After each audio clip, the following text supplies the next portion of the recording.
Good morning, primary school.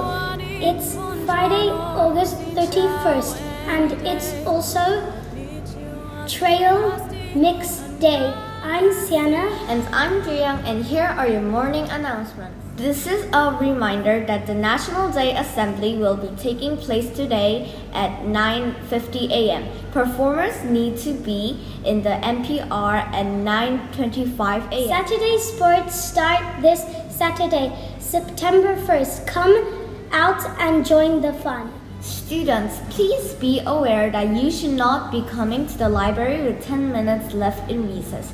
You will be asked to not visit at the time. Everyone is looking great in their red clothing and allies. Great job in supporting Vietnam, our home. The new MakerSpace is now open for recess. Grade 1, 2, and 3 students are invited to visit today. Joke of the day.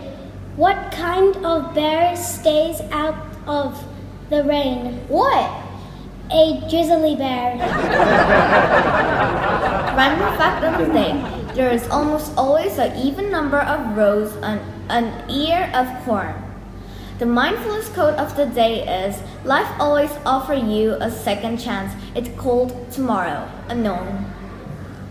That's it for today's morning announcements. Have a fantastic Friday.